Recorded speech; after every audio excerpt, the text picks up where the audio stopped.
নমস্কার বন্ধুরা, মায়ের রান্না অ্যান্ড ব্লগ চ্যানেলে আপনাদের সকলকে জানাই অনেক স্বাগত। আজ আবারও হাজির হয়ে গেলাম দারুণ স্বাদের রেসিপি নিয়ে। আমি আজকে শেয়ার করব দারুণ একটি ভর্তার রেসিপি, যেটা কিন্তু আগে অনেকেই কখনোই খায়নি। এইভাবে ভর্তাটা রান্না করলে কিন্তু এক থালা ভাত নিমিষেই যে কখন শেষ হয়ে যাবে আপনারা টেরই পাবেন না। আমি আজকে শেয়ার করব ঝিঙে দিয়ে ইলিশ মাছের মাথা দিয়ে দারুণ একটি ভর্তা রেসিপি। হ্যাঁ বন্ধুরা, আপনারা ঠিকই শুনেছেন, ইলিশ মাছের মাথা দিয়েও যে ঝিঙে দিয়ে ভর্তা করা যায় সেটা অনেকেই হয়তো জানেন না। তবে যারা জানেন না এইভাবে কিন্তু করতে পারেন, ভীষণই ভালো লাগে। তো চলুন বন্ধুরা, কিভাবে তৈরি করেছি ঝটপট করে দেখে নেওয়া যাক। আর যারা এখনও চ্যানেলটাকে সাবস্ক্রাইব করেনি তারা কিন্তু অবশ্যই চ্যানেলটাকে সাবস্ক্রাইব করে পাশে থাকা বেল আইকনটা ক্লিক করে রাখবেন। তো প্রথমে আমি এখানে ইলিশ মাছের মাথা নিয়েছি। এখানে আমি হাফটা মাথা নিয়েছি, মানে একটা মাথার থেকে আমি হাফ টুকরো মাথা নিয়ে ভালো মতো লবণ আর হলুদ মাখিয়ে নিলাম। আর এখানে একটাই আমি ঝিঙে নিয়েছি, একটা বড় সাইজের ঝিঙে কিন্তু এরকমভাবে টুকরো টুকরো করে কেটে নিচ্ছি। আর খোসা ছাড়ানোর কিন্তু কোনো রকম দরকার নেই। তারপরে মাঝখান থেকে এরকম দু টুকরো করে নিতে হবে। তো দেখুন, আমি কিন্তু সমস্ত ঝিঙেগুলো এরকমভাবে কেটে নিচ্ছি। আর ঝিঙেগুলো দিয়ে কিন্তু ভালো করে আমি জল ঝরিয়ে নেব। আর আপনারা তো ঝিঙে দিয়ে চিংড়ি মাছ দিয়ে বাটা খেয়েছেন, তবে এইভাবে ইলিশ মাছের মাথা দিয়ে যদি বাটা না খেয়ে থাকেন তাহলে কিন্তু একবার হলেও খান, দুর্দান্ত লাগবে বন্ধুরা। এইভাবে কিন্তু আগে হয়তো কখনো কেউ খায়নি। তারপরে ঝিঙেগুলোকে ভালো করে কেটে টুকরো টুকরো করে এরপর ভালো মতো ধুয়ে নিলাম। তারপরে একটা ফ্রাই প্যান বসিয়েছি গ্যাসে, তার মধ্যে দিয়ে দিলাম সর্ষের তেল। তেলটা গরম হওয়ার পর দিয়ে দিলাম মাথাটা দিয়ে ভালো মতো কিন্তু ভেজে নিতে হবে। আর মাথাটা কিন্তু ভালো মতো কড়া করে ভাজতে হবে, একদম কড়া করে কিন্তু মাথাটাকে একটু সময় ধরে ভেজে নেবেন। তো দেখুন, একটু কড়া করেই কিন্তু আমি ভেজেছি, দেখে বুঝতেই পাচ্ছেন একদম কড়া করে আমি মাথাটাকে ভেজে নিয়েছি, যাতে একদম গুঁড়ো গুঁড়ো হয়ে যায়, মানে একটা কাটাও যেন মুখে না বাঁধে সেরমভাবে কিন্তু ভেজে নিতে হবে। তো দেখুন, মাথাটাকে কিন্তু ভালো মতো ভেজে তুলে রাখলাম।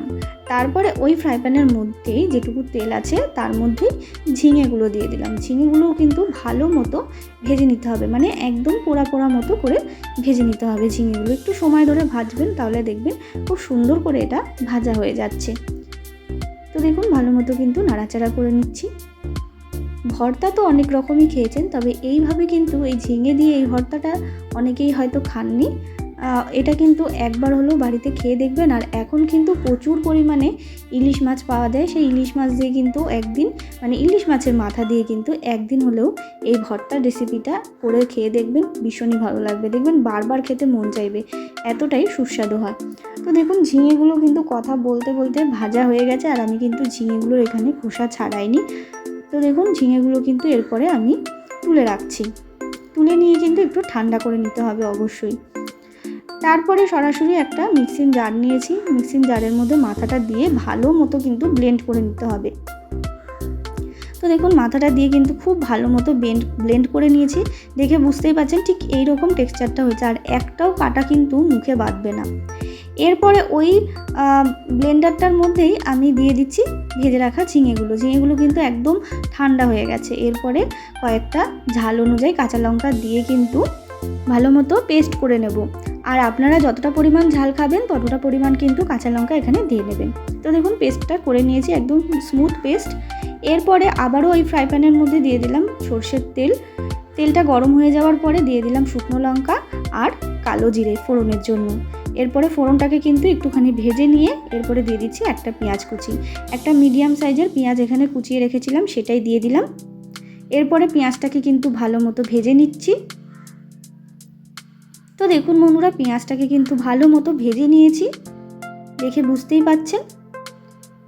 এরপরে পেঁয়াজটা যখন এরকম লাল লাল করে ভাজা হয়ে যাবে তখন এখানে যে পেস্টটা তৈরি করেছি, মানে এখানে যে ঝিঙেটা বেটে রেখেছিলাম সেই ঝিঙেটা দিয়ে দিলাম। এরপরে ভালো মতো কিন্তু নাড়াচাড়া করে নিতে হবে, মানে ভালো মতো রান্না করে নিতে হবে যতক্ষণ না ঝিঙে দিয়ে যে এক্সট্রা জলটা বেরোয় সেটা যতক্ষণ না কমে যাচ্ছে ততক্ষণ কিন্তু এটাকে রান্না করে নিতে হবে। এরপরে পরিমাণ মতো হলুদ গুঁড়ো আর পরিমাণ মতো লবণ দিয়ে কিন্তু ভালো মতো উল্টে পাল্টে কিন্তু এটাকে রান্না করে নিতে হবে যতক্ষণ না এর এক্সট্রা জলটা শুকিয়ে যাচ্ছে। তো দেখুন বন্ধুরা, কিছুক্ষণ পরে পরে আপনাদের দেখাচ্ছি এটা কীরকম হয়েছে। এরপরে কিন্তু দিয়ে দিতে হবে পেস্ট করে রাখা মাথাটা, মানে ইলিশ মাছের মাথাটা পেস্ট করে রেখেছিলাম সেটাই দিয়ে দিলাম। এরপরে ভালো মতো মিশিয়ে নিতে হবে। তো দেখুন বন্ধুরা, খুব ভালো মতো কিন্তু মিশিয়ে নিয়েছি, দেখে কিন্তু একেবারে কচু শাকের মতো মনে হচ্ছে। এইভাবে কিন্তু বাড়িতে একবার হলেও রান্না করে দেখুন, দেখবেন ভীষণ ভালো লাগবে। বাচ্চারাও কিন্তু এই রেসিপিটা ভীষণ পছন্দ করবে।